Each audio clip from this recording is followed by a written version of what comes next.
ഇന്ത്യയിൽ 28 കോടി ജനങ്ങൾ ജോലി ചെയ്യുന്ന ഒരു മേഖലയാണ് തൊഴിലുറപ്പ്. വണ്ടൂർ പട്ടണത്തിൽ പ്രതിഷേധം നടത്തുന്നത് കണ്ടില്ലേ ഈ ഒരു കാഴ്ച?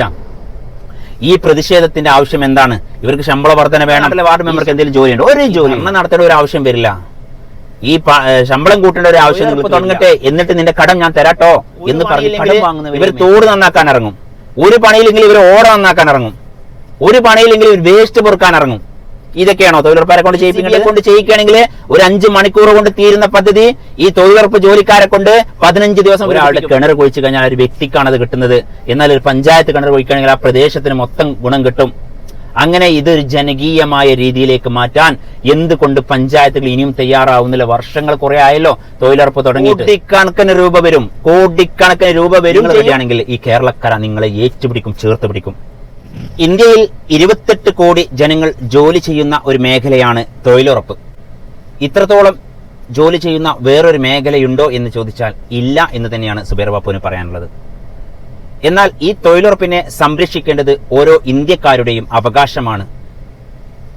എന്തുകൊണ്ട് ഇതിനെ ആൾക്കാർ പുച്ഛത്തോടെ കാണുന്നു? തൊഴിലുറപ്പ് ജോലിക്കാരെ കാണുമ്പോൾ അവർ ചുമ്മാ ഇരിക്കുന്നവർ, അവർ പാട്ട് പാടി അല്ലെങ്കിൽ ഡാൻസ് ആടി, അവർ പലതും ചെയ്ത് കോർപ്പറേറ്റ് തരങ്ങൾ ചെയ്ത് സർക്കാരിൽ നിന്ന് പൈസ അടിച്ചു മാറ്റുന്നവരാണ് എന്ന് എന്തുകൊണ്ടാണ് ഈ ജനങ്ങൾ പരിഹസിക്കുന്നത്? എന്തുകൊണ്ട് നമുക്ക് ഈ ഒരു പരിഹാസത്തിൽ നിന്ന് ഈ തൊഴിലുറപ്പിനെ മോചിപ്പിച്ചുകൂടാ? ഇതാണ് എന്ന് ഞാൻ നിങ്ങളോട് ചോദിക്കാൻ ആഗ്രഹിക്കുന്ന ചോദ്യം. നമുക്ക് ഈ തൊഴിലുറപ്പിനെ ഒരു ജനകീയമാക്കിക്കൂടെ? നമുക്ക് മറ്റുള്ളവരുടെ 10 സെന്റ് ഭൂമിയും 1/2 ഏക്കർ ഭൂമിയും അതിലേക്ക് ചെത്തിക്കോരിയും അതിലേക്ക് കാട് വെട്ടിയിട്ടും അങ്ങനെ ഈ തൊഴിലുറപ്പ് ജോലിക്കാരെ മാറ്റേണ്ട എന്തെങ്കിലും ആവശ്യമുണ്ടോ? ഇന്ന് നമുക്ക് എല്ലാവർക്കും അറിയാം, ഈ കാട് വെട്ടാനും മറ്റുമൊക്കെ മിഷനറികളൊക്കെ വന്ന കാലഘട്ടമാണ്. അതുപോലെ ഈ തടയണ നിർമ്മിക്കാനും മറ്റും JCB പോലെയുള്ള സംവിധാനങ്ങളൊക്കെ വന്നിട്ട് പോലും ഈ തൊഴിലുറപ്പ് ജോലിക്കാർക്ക് ഒരു തൊഴിലുമില്ല, അവർ ഇതെടുത്തോട്ടെ എന്ന് പറഞ്ഞ് ആ രീതിയിലേക്ക് തള്ളി നീക്കുന്ന സാഹചര്യം എന്തുകൊണ്ട് നമ്മുടെ രാഷ്ട്രീയ നേതൃത്വങ്ങൾ ആ രീതിയിലേക്ക് ഇവരെ മാറ്റുന്നു? എന്തുകൊണ്ട് ഇത് നമുക്ക് ജനകീയമാക്കിക്കൂടാ എന്നുള്ളതാണ് നിങ്ങളോട് ഞാൻ ചോദിക്കുന്നത്. ജനകീയമാക്കാനുള്ള ഒരു ഐഡിയ ഞാൻ നിങ്ങളോട് പറയട്ടെ. നമുക്ക് എല്ലാവർക്കും ഉപകരിക്കും ചെയ്യും. എന്നാൽ ഇതിനെ ജനങ്ങൾ നെഞ്ചിലേറ്റുന്ന ഒരു രീതിയിലേക്ക് നമുക്ക് തൊഴിലുറപ്പ് തൊഴിലാളികളെ നമുക്ക് മാറ്റിയെടുക്കാൻ സാധിക്കും. സുഹൃത്തുക്കളെ, സുബൈർ ബാപ്പു പറയുന്ന ഈ ഒരൊറ്റ കാര്യം നിങ്ങളൊന്ന് മനസ്സിലാക്കുക. നമ്മുടെ നാട്ടിൽ, നമ്മുടെ പഞ്ചായത്തുകളിലും നമ്മുടെ ചെറിയ ചെറിയ വില്ലേജുകളിലൊക്കെ നിങ്ങൾക്ക് എല്ലാവർക്കും അറിയുന്നതാണ്, നിങ്ങളുടെ വാർഡ് തലത്തിൽ പോലും ഈ ഓരോ തരിശ് ഭൂമികൾ കിടക്കുന്നുണ്ട്. പറമ്പാവട്ടെ വയലാവട്ടെ, ആ തരിശ് ഭൂമിയെ നമ്മൾ ഏറ്റെടുത്ത് ഓരോ യൂണിറ്റ് തൊഴിലുറപ്പ് ജോലിക്കാർ അതത് ഭാഗങ്ങളിലെ അതത് യൂണിറ്റുകൾ ആ തൊഴിലുറപ്പ് ജോലിക്കാർ അതത് ഭാഗങ്ങളിലുള്ള ഭൂമി ഏറ്റെടുക്കുക. ശേഷം എന്ത് ചെയ്യുക? അതിലേക്ക് കൃഷിഭവനിൽ നിന്ന് നമുക്ക് പച്ചക്കറി വിത്തുകളും മറ്റു മരുന്നുകളും മറ്റു വളം അതുപോലുള്ള സാധനങ്ങളൊക്കെ സബ്സിഡിയോട് കൂടി നമുക്ക് കിട്ടുന്നുണ്ട്, ഇല്ലേ? അങ്ങനെ അതുപോലെ മിഷനറി സാധനങ്ങളൊക്കെ നമുക്ക് 50% ഡിസ്കൗണ്ടിൽ കേന്ദ്ര സർക്കാർ തന്നെ കൊടുക്കുന്നുണ്ട്. അങ്ങനെ നമുക്ക് അവിടുന്ന് കേന്ദ്ര സർക്കാരിന്റെ പദ്ധതികളും അതുപോലെ കൃഷിഭവനെയും അതുപോലെ പഞ്ചായത്തിൽ നിന്ന് കിട്ടുന്ന ആനുകൂല്യങ്ങളെല്ലാം ഉപയോഗിച്ചുകൊണ്ട് നമുക്ക് ഈ തൊഴിലുറപ്പിനെ ഒരു ജനകീയമാക്കിക്കൂടെ? ആക്കാൻ എന്താണ് സുബൈർ ബാപ്പു ഒരു വഴി എന്ന് നിങ്ങൾ പറയൂ എന്ന് ചോദിച്ചാൽ, സുബൈർ ബാപ്പുവിന് നിസ്സംശയം പറയാൻ പറ്റുന്ന, ഡെവലപ്മെന്റ് ചെയ്ത് നമുക്ക് കാണിച്ചു കൊടുക്കാൻ പറ്റുന്ന, പ്രൂവ് ചെയ്യാൻ പറ്റുന്ന ഒരു മേഖല ഞാൻ പറഞ്ഞു തരാം. തരിശ് ഭൂമികളില്ലേ, അതത് പഞ്ചായത്തുകൾ ഏറ്റെടുക്കുക, പഞ്ചായത്ത് മെമ്പർമാർ ഏറ്റെടുക്കുക, അതത് വാർഡ് മെമ്പർമാർ ഇതിന് ചുക്കാൻ പിടിക്കുക. അങ്ങനെ ചുക്കാൻ പിടിച്ചു കഴിഞ്ഞാൽ എവിടെയൊക്കെയാണോ 1 ഏക്കർ 1/2 ഏക്കർ 2 ഏക്കർ എല്ലാം തരിശ് ഭൂമികൾ കിടക്കും. അതുപോലെ നമ്മുടെ ഈ ഭാഗങ്ങളിൽ റബ്ബർ ആണെങ്കിൽ ആ റബ്ബർ കടുംപെട്ട് കഴിഞ്ഞ് മുറിച്ച് മാറ്റുമ്പോൾ 3 വർഷം നമുക്ക് കൃഷി ചെയ്യാൻ പറ്റും. ഈ 3 വർഷം നമുക്ക് കൃഷി ചെയ്യുന്ന അതിൽ നിന്ന് കിട്ടുന്ന സാധനങ്ങൾ എന്തുമാവട്ടെ, വെള്ളരി ആവട്ടെ, മത്തനാവട്ടെ, ചരങ്ങ ആവട്ടെ, അങ്ങനെ പയറാവട്ടെ, ഇങ്ങനെയുള്ള കൃഷികളുണ്ടല്ലോ, ഈ കൃഷികളിലൂടെ കിട്ടുന്ന ഒരു ലാഭമുണ്ട്. ഈ ലാഭം നമുക്ക് നമ്മുടെ നാട്ടിലെ അതത് പഞ്ചായത്തുകളിൽ പഞ്ചായത്ത് ചന്ത നടത്താൻ സാധിക്കും. ഒരാഴ്ചയിൽ ഒരു പഞ്ചായത്ത് ചന്ത നടത്താൻ പറ്റും. ഇനി ഇത് നമുക്ക് നല്ല രീതിയിൽ ഡെവലപ്മെന്റ് ആയി കഴിഞ്ഞാൽ അതത് വാർഡുകളിൽ വാർഡ് തലത്തിൽ ചന്ത നടത്താൻ സാധിക്കും. നമുക്ക് നല്ല തരം പച്ചക്കറികൾ വാങ്ങാൻ കഴിയും. അങ്ങനെ നമ്മൾ നല്ല പച്ചക്കറി കഴിക്കുകയും അതോടൊപ്പം അതിൽ നിന്ന് കിട്ടുന്ന ഒരു വരുമാനമുണ്ട്, ഒരു ലാഭവിഹിതമുണ്ട്. ആ ലാഭവിഹിതം പഞ്ചായത്തിലേക്ക് ഒരു വരുമാന മാർഗമാക്കി മാറ്റിവെക്കാം. ആ പഞ്ചായത്തിലേക്ക് അത് മാറ്റിവെച്ച് കഴിഞ്ഞാൽ ഈ തൊഴിലുറപ്പ് ജോലിക്കാർക്ക് എന്തെങ്കിലും സംഭവിക്കുകയാണെങ്കിൽ, എന്തെങ്കിലും ഒരു ആക്സിഡന്റോ അല്ലെങ്കിൽ പെട്ടെന്ന് ഒരു ബ്ലോക്കോ സ്ട്രോക്കോ എന്തെങ്കിലും ഒന്ന് വരാന്നുണ്ടെങ്കിൽ ആ തൊഴിലുറപ്പ് ജോലിക്കാർക്ക് അതിൽ നിന്ന് കിട്ടുന്ന വിഹിതത്തിൽ നിന്ന് പെട്ടെന്ന് ഒരു 25,000 50,000 നമുക്ക് പാസ്സാക്കി കൊടുക്കാൻ സാധിക്കും. അതോടൊപ്പം നമുക്ക് നല്ല പച്ചക്കറികൾ കഴിക്കാൻ സാധിക്കും. ഇന്ന് നമ്മൾ ഏറ്റവും കൂടുതൽ നമ്മൾ പ്രയാസപ്പെടുന്നത് ഈ വിലക്കയറ്റമാണ്. ഈ വിലക്കയറ്റത്തെ നമുക്ക് ഒരു പരിധിവരെ പിടിച്ചു നിർത്താൻ സാധിക്കും. കേരളത്തിൽ ഉടനീളമുള്ള പഞ്ചായത്തുകൾ ഇതിന് നേതൃത്വം നൽകണം, അതത് വാർഡ് മെമ്പർമാർ അതിന് നേതൃത്വം നൽകണം. അങ്ങനെ നേതൃത്വം നൽകി കഴിഞ്ഞാൽ ഈ തൊഴിലുറപ്പുണ്ടല്ലോ മക്കളെ, കേരളത്തിൽ വിപ്ലവം സൃഷ്ടിക്കും. സുബൈർ ബാപ്പു പറയുന്നത് 100% ശരിയാണ്. എന്റെ എന്ത് സഹായമാണ് നിങ്ങൾക്ക് വേണ്ടത് ഞാൻ ചെയ്തു തരും. സാമ്പത്തികമായിട്ട് വേണമെങ്കിൽ അങ്ങനെ, അതല്ല ശാരീരികമായിട്ട് വേണമെങ്കിൽ അങ്ങനെ, ഏത് രീതിയിലും സുബൈർ ബാപ്പു നിങ്ങളെ കട്ടക്ക് നിൽക്കും. തൊഴിലുറപ്പ് ജോലിയെ അതിൻ്റെതായിട്ടുള്ള ജനകീയവൽക്കരിക്കുക. തൊഴിലുറപ്പ് കേന്ദ്ര സർക്കാർ കൊടുക്കുന്ന 300 250 400 എത്രയാവട്ടെ, അത് കേന്ദ്ര സർക്കാർ കൊടുക്കുന്ന ഫണ്ടാണ്. അത് നമ്മുടെ എല്ലാവരുടെയും, ഈ ഇന്ത്യ രാജ്യത്ത് ജീവിക്കുന്ന എല്ലാവരുടെയും നികുതി പൈസയാണെന്നുള്ളത് ഓരോരുത്തരും ഓർക്കണം. നമ്മുടെ നികുതി പൈസ കൊണ്ട് മറ്റുള്ളവന്റെ വാഴയ്ക്ക് തടം കളത്താനും, അതുപോലെ മറ്റുള്ളവന്റെ തെങ്ങിന് തടം കളത്താനും, മറ്റുള്ളവന്റെ കവുങ്ങ് തടം മാന്താനും, അതില്ലെങ്കിൽ അതിൽ പുല്ല് ചെത്താനും നമ്മുടെ ജോലിക്കാരെ, അതല്ലെങ്കിൽ നമ്മുടെ സുഹൃത്തുക്കൾ, നമ്മുടെ സഹോദരിമാരെ നമ്മുടെ പൈസ കൊണ്ട് മറ്റുള്ള ഒരു വ്യക്തിയെ ഡെവലപ്മെന്റ് ചെയ്യൽ അത് ശരിയായ ഒരു പ്രവണതയല്ല. അതിനെതിരെ സുബൈർ ബാപ്പ ആഞ്ഞടിച്ചിട്ടുണ്ട്, ഇനിയും ആഞ്ഞടിക്കും. നമ്മൾ ചെയ്യേണ്ടത് അങ്ങനെയല്ല. ഒരാളുടെ കിണർ കുഴിച്ചു കഴിഞ്ഞാൽ ഒരു വ്യക്തിക്കാണ് അത് കിട്ടുന്നത്. എന്നാൽ ഒരു പഞ്ചായത്ത് കിണർ കുഴിക്കുകയാണെങ്കിൽ ആ പ്രദേശത്തിന് മൊത്തം ഗുണം കിട്ടും. അങ്ങനെ ഇതൊരു ജനകീയമായ രീതിയിലേക്ക് മാറ്റാൻ എന്തുകൊണ്ട് പഞ്ചായത്തുകൾ ഇനിയും തയ്യാറാവുന്നില്ല? വർഷങ്ങൾ കുറെ ആയല്ലോ തൊഴിലുറപ്പ് തുടങ്ങിയിട്ട്. എന്നാൽ ഈ തൊഴിലുറപ്പ് ജോലിക്കാർ ഇന്ന് വണ്ടൂർ പട്ടണത്തിൽ പ്രതിഷേധം നടത്തുന്നത് കണ്ടില്ലേ? ഈ ഒരു കാഴ്ച. ഈ പ്രതിഷേധത്തിന്റെ ആവശ്യം എന്താണ്? ഇവർക്ക് ശമ്പള വർധന വേണം. ഈ ശമ്പള വർധനം ആർക്ക് ജോലി ചെയ്യാനാണ് ഇവർ ശമ്പളം വാങ്ങുന്നത് എന്നത് ഇവർ ചിന്തിച്ചിട്ടുണ്ടോ? ഈ സഹോദരിമാർക്കറിയോ? നമ്മൾ ആർക്കാ ജോലി ചെയ്യുന്നത്? ആരുടെയെങ്കിലും സുബൈർ ബാപ്പന് 2 ഏക്കർ ഭൂമി ഉണ്ടെങ്കിൽ ഞാൻ പഞ്ചായത്തിൽ ഒരു അപേക്ഷ കൊടുക്കുക, എന്റെ ഭൂമി നന്നാക്കണം, അതില് തണ്ണീർത്തടം കെട്ടണം, അല്ലെങ്കിൽ അതില് പുല്ല് ചെത്തിക്കോരണം, അതിലേക്ക് 20 ജോലിക്കാരെ വേണമെന്ന് പറഞ്ഞാൽ അത് പഞ്ചായത്ത് പാസ്സാക്കി കൊടുക്കണം, പഞ്ചായത്ത് സെക്രട്ടറി ഒപ്പിടുകയാണ്. ഈ പ്രവണത മാറ്റണം. കേരളത്തിലുടനീളം ഈ ഒരു പ്രവണതയാണ് കണ്ടുകൊണ്ടിരിക്കുന്നത്. അതുപോലെ മഴവെള്ളക്കുഴി, ഇതിനൊക്കെയാണ് പൈസ അനാവശ്യ ദൂർത്ത്. മഴവെള്ളക്കുഴി ഏതെങ്കിലും ഒരു വ്യക്തിയുടെ 10 സെന്റിൽ മാത്രം മതിയോ മഴവെള്ളക്കുഴി? അങ്ങനെ ചെയ്താൽ മതിയോ? അത് 4 മഴ ചെയ്ത് കഴിഞ്ഞാൽ അവർ കിട്ടിയ ബണ്ട് ഒഴിച്ചങ്ങോട്ട് പോവും. പിന്നെ മഴവെള്ളക്കുഴി കൊണ്ട് എന്ത് കാര്യമുള്ളത്? അപ്പോ പൊട്ടത്തരങ്ങൾ മാത്രം ചെയ്ത് ഈ തൊഴിലുറപ്പിനെ ഇല്ലാതെയാക്കുന്നത് നമ്മുടെയുള്ള രാഷ്ട്രീയക്കാരും അതത് പഞ്ചായത്ത് അധികൃതരുമാണെന്ന് പറഞ്ഞാൽ നിങ്ങൾ സുബൈർ ബാപ്പനെ കല്ലെറിയുമോ? നിങ്ങൾ നോക്ക്, നിങ്ങളെ പരിസരങ്ങളിൽ നോക്കി നമ്മുടെ തൊഴിലുറപ്പ് സഹോദരിമാരെ കൊണ്ട് ഇവരെന്താ കോഞ്ഞാളം കുത്തുകയാണ്. അതുപോലെ നിങ്ങൾ കണ്ടിട്ടില്ലേ?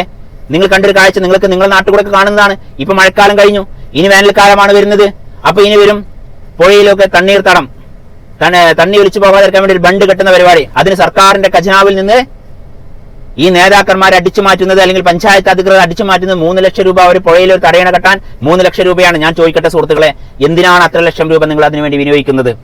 നിങ്ങൾക്ക് അതിനൊരു ബണ്ട് കെട്ടാനാണ് 3 ലക്ഷം രൂപയ്ക്ക് എത്ര സ്ക്വയർ ഫീറ്റ്, എത്ര സ്ക്വയർ മീറ്റർ അത് ഫിക്സ് ആയിട്ടൊരു ബണ്ട് കെട്ടാൻ പറ്റും എന്നതിനെ കുറിച്ച് നിങ്ങൾ ചിന്തിക്കുക. ഒരു 2 വർഷമോ 3 വർഷം കെട്ടിക്കഴിഞ്ഞാൽ ആ പരിസരത്ത് ഒരു സ്ഥിരമായിട്ടുള്ള ഒരു ബണ്ട് കെട്ടാൻ സാധിക്കും. അതിന് 10 വർഷമായിട്ട് 15 വർഷമായിട്ട് ഈ തൊഴിലുറപ്പിന്റെ തൊഴിലാളികളെ വെച്ചിട്ട് അതിൽ ചാക്കിലേക്ക് മണൽ കോരിയിട്ടിട്ട് നിങ്ങൾ ബണ്ട് കെട്ടുന്ന പ്രവണതയാണ്. അതായത് കമ്പ്യൂട്ടർ യുഗത്തിലാണ് നമ്മൾ ജീവിക്കുന്നത്, JCB യുഗത്തിലാണ് നമ്മൾ ജീവിക്കുന്നത്. JCBയെ കൊണ്ട് ചെയ്യിക്കുകയാണെങ്കിൽ ഒരു 5 മണിക്കൂർ കൊണ്ട് തീരുന്ന പദ്ധതി ഈ തൊഴിലുറപ്പ് ജോലിക്കാരെ കൊണ്ട് 15 ദിവസം വിരടിപ്പിക്കും. പൈസ നഷ്ടപ്പെടുത്തല്ലേ ചെയ്യുന്നത്. അതുപോലെ റോഡുകളൊക്കെ ഇവർ കാട് വെട്ടുക, സാധാരണ നാടൻ കാട്. അതെന്താ? തൊഴിലുറപ്പ് ജോലിക്കാർക്ക് ജോലി കൊടുക്കാനില്ല. അപ്പൊ അവരെന്തെങ്കിലും ജോലി ചെയ്യട്ടെ എന്ന രീതിയിൽ. അത് ശരിയായൊരു പ്രവണതയല്ല. ഞാൻ പറയുന്ന രീതിയിൽ നിങ്ങൾ ചെയ്യുകയാണെങ്കിൽ, ഞാൻ പറയുന്ന ആ രീതി ഉണ്ടല്ലോ, അതായത് പച്ചക്കറി, അതായത് കൃഷി ഇടങ്ങളിലേക്ക് തൊഴിലുറപ്പിനെ മാറ്റുക.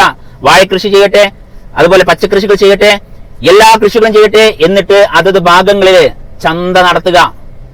അതത് ഭാഗങ്ങളിൽ ഗ്രാമീണ ചന്തകൾ നടത്തുക. തൊഴിലുറപ്പിന്റെ പേരിൽ ഗ്രാമീണ ചന്തകൾ നടത്തട്ടെ. അതത് പഞ്ചായത്തിന്റെ കീഴിൽ നടത്തട്ടെ. ആദ്യം ഓരോ പഞ്ചായത്തിന്റെ കീഴിലും എല്ലാ ദിവസവും പഞ്ചായത്ത് ഫ്രണ്ട് ഭാഗങ്ങളിൽ, അല്ലെങ്കിൽ പഞ്ചായത്തിന്റെ ടൗൺ ഏരിയകളിൽ എല്ലാ ദിവസവും ഈ ചന്ത ഉണ്ടായിക്കോട്ടെ. അതോടൊപ്പം തന്നെ ഓരോ വാർഡ് തലത്തിൽ ഓരോ ആഴ്ചകളിൽ നടത്തുക. മനസ്സിലാവുണ്ടോ? ഓരോ ആഴ്ചകളിൽ വാർഡ് തലത്തിൽ നടത്തുക. കണ്ടിന്യൂ പച്ചക്കറി ഉണ്ടെങ്കിൽ ഓരോ നമ്മുടെ തൊഴിലുറപ്പ് കടണ്ട് അവിടുന്ന് വാങ്ങാം എന്നുള്ളൊരു പേര് കിട്ടും. മാർക്കറ്റിൽ 50 രൂപ പയറിന് റേറ്റ് ഉണ്ടെങ്കിൽ 60 രൂപ വെണ്ടയ്ക്ക് മാർക്കറ്റിൽ റേറ്റ് ഉണ്ടെങ്കിൽ നമുക്കിവിടെ 50 കൊടുക്കാം, 40 കൊടുക്കാം. കാരണം നമ്മുടെ മുതലാണ്. കേന്ദ്ര സർക്കാരിന്റെ ഫണ്ട് കൊണ്ട് നമ്മുടേതായിട്ടുള്ള തൊഴിലുറപ്പ് ജോലിക്കാർ ചെയ്തുണ്ടാക്കിയ കൃഷിയാണ്. അതിന് റേറ്റ് കുറച്ച് കുറഞ്ഞാലും നഷ്ടപ്പെടാനൊന്നുമില്ല. ബാക്കിയുള്ള പൈസ ആർക്കെടുക്കാം? ഈ കിട്ടുന്ന പൈസ എന്ത് ചെയ്യാം? ഈ കിട്ടുന്ന പൈസ പഞ്ചായത്തിലേക്ക് കൊടുക്കാം. അതോടൊപ്പം ഇവർക്കൊരു ഉത്സാഹത്തിന് വേണ്ടി അതിൽ നിന്ന് പകുതി, അതായത് ഉദാഹരണം പറയാം, ഒരു 25,000 രൂപ ഇതിന് വിറ്റ് വരവുണ്ടെന്ന് വെച്ചോളൂ. അത് പകുതി ആർക്ക് കൊടുക്കുക? ഈ തൊഴിലുറപ്പ് ജോലിക്കാർക്ക് കൊടുക്കുക. എന്നാൽ അവർക്കൊരു ആവേശം ഉണ്ടാവും. ഈ തൊഴിലുറപ്പ് ജോലിയുടെ പുറമെ ഒരു ബോണസ് രീതിയിൽ കൊടുത്താൽ മക്കളെ നമ്മൾ ഇതിനെ 2 കൈയോ നീട്ടി സ്വീകരിക്കും കേരള ജനത. ഈ രീതിയിലേക്ക് നിങ്ങൾ ഡെവലപ്മെന്റ് ചെയ്യും. ഞാൻ തൊഴിലുറപ്പ് ജോലിക്കാരോട് ഒരിക്കലും എതിരല്ല, പക്ഷേ ഇടിപ്പിക്കുന്നവരോടാണ്. ആ തൊഴിലുറപ്പ് ഏത് രീതിയിൽ വിനിയോഗിക്കണമെന്ന് ചിന്തിക്കുന്നത് പഞ്ചായത്തുകളാണ്. അതത് പഞ്ചായത്തുകളിൽ വരുന്ന വീഴ്ചകളാണ് നമ്മൾ കണ്ടുകൊണ്ടിരിക്കുന്നത്. ഒരു പണിയില്ലെങ്കിൽ ഇവർ തോട് നന്നാക്കാൻ ഇറങ്ങും, ഒരു പണിയില്ലെങ്കിൽ ഇവർ ഓട നന്നാക്കാൻ ഇറങ്ങും, ഒരു പണിയില്ലെങ്കിൽ ഇവർ വേസ്റ്റ് പൊറുക്കാൻ ഇറങ്ങും. ഇതൊക്കെയാണോ തൊഴിലുറപ്പുകാരെ കൊണ്ട് ചെയ്യിപ്പിക്കേണ്ടത്? ഇതിനാണോ നിങ്ങൾ കേന്ദ്രം പൈസ തരുന്നത്?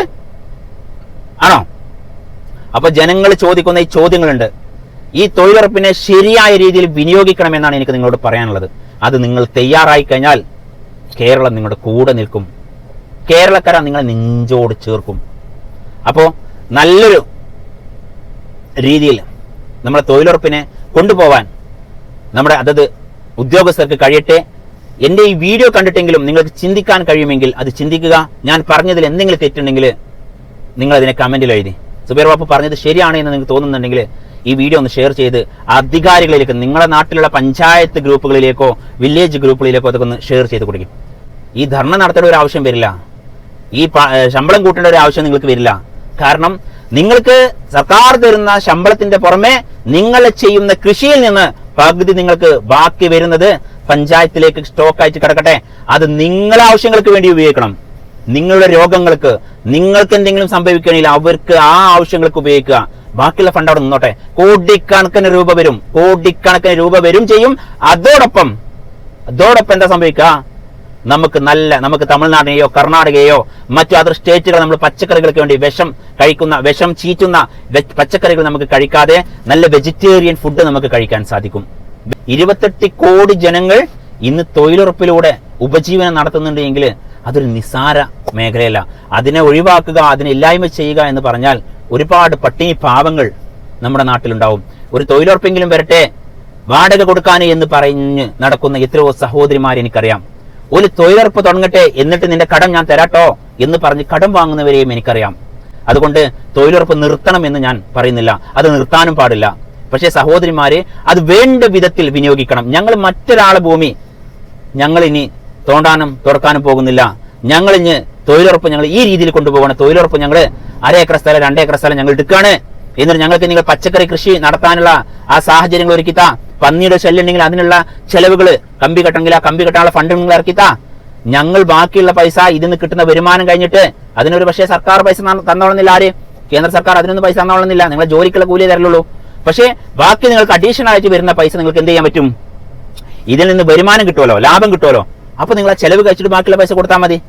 അതത് വാർഡ് മെമ്പർക്ക് ഉത്തരവാദിത്തം വേണം. അതത് വാർഡ് മെമ്പർക്ക് എന്താ ഇപ്പൊ ജോലി? നിങ്ങളുടെ നാട്ടിലെ വാർഡ് മെമ്പർക്ക് എന്തെങ്കിലും ജോലിയുണ്ടോ? ഒരു ജോലിയില്ല. അപ്പൊ അവർക്ക് ഇങ്ങനെയെങ്കിലും ഒരു ജോലി ചെയ്ത് അതത് ഗ്രാമങ്ങളെ ഡെവലപ്മെന്റ് ചെയ്യുക, അതത് വാർഡിലുള്ളവർക്ക് ജോലി കൊടുക്കുക. സ്ഥിരമായിട്ട് ജോലി ഉണ്ടാവും ചെയ്യും. മറ്റേത് 100 ദിവസമല്ലേ, ഒരു വർഷത്തിൽ 100 ദിവസമല്ലേ ഒരാൾക്ക് ജോലിയുള്ളൂ. ഇങ്ങനെയാവുമ്പോ എന്താവും? സ്ഥിരമായി ജോലി ഉണ്ടാവും. 100 ദിവസത്തെ ജോലിക്ക് ആര് തരും? കേന്ദ്രം തരും ജോലി ശമ്പളം. ബാക്കിയുള്ളതിന് നിങ്ങൾക്ക് ഈ ബാക്കിയുള്ള ദിവസങ്ങൾ ജോലി ചെയ്യുമല്ലോ, അതിന് നിങ്ങളൊരു നിശ്ചിത ഒരു സംഖ്യ അവിടെ എഴുതി വെക്കുക. ഉദാഹരണം പറയാം, 1 ഏക്കർ ഭൂമിയുണ്ട്. ആ 1 ഏക്കർ ഭൂമി നിങ്ങൾ 5 ആളെടുക്കുക. ഈ ഒരു ഏക്കർ ഭൂമിയിൽ 5 ആളെടുക്കുക. 5 ആൾക്കാരിൽ എത്ര ആൾക്കാരാണ് നിങ്ങൾ ജോലി ചെയ്യുന്നത്? ഈ സർക്കാർ തരുന്ന ഇതേ കൂലി തന്നെ. 300 ആണോ 350 ആണോ, ഇതേ 350 നിങ്ങൾ മാറ്റി വെക്കുക. ഉദാഹരണം പറയാം, നമുക്കിപ്പോൾ ഒരു പച്ചക്കറി കൃഷി നടത്തുകയാണെങ്കിൽ സർക്കാരിന്റെ മാനദണ്ഡ പ്രകാരം നമുക്ക് ചെയ്യാൻ പറ്റില്ല. 365 ദിവസം അതിന്റെ ഫോളോ അപ്പ് ചെയ്യേണ്ടി വരുമല്ലോ നമ്മൾ. അപ്പൊ ജോലിക്ക് പോകുന്ന ദിവസം അതേ ദിവസം 350 രൂപയാണ് കൂലി.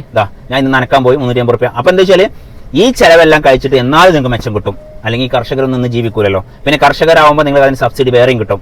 സ്റ്റേറ്റ് സർക്കാരിന് അത് നികുതി ചീട്ട് കൊടുത്താൽ 1 ഏക്കർ ഭൂമി ചെയ്യുമ്പോൾ അതിന് സർക്കാരിന്റെ സബ്സിഡി വേറെയും കിട്ടും. അതൊക്കെ നിങ്ങൾക്ക് യൂസ് ചെയ്യാം. മനസ്സിലാവുണ്ടോ? അങ്ങനെ നമുക്ക് ഡെവലപ്മെന്റ് ചെയ്തൂടെ? അങ്ങനെ നമുക്ക് ഈ തൊഴിലുറപ്പിനെ ഉഷാറാക്കി എടുത്തൂടെ? ഇതാണ് ഞാൻ നിങ്ങളോട് ചോദിക്കുന്നത്. നിങ്ങൾ റെഡിയാണെങ്കിൽ ഈ കേരളക്കര നിങ്ങളെ ഏറ്റുപിടിക്കും, ചേർത്ത് പിടിക്കും. അപ്പം നമുക്ക് കാണാം. Bye bye.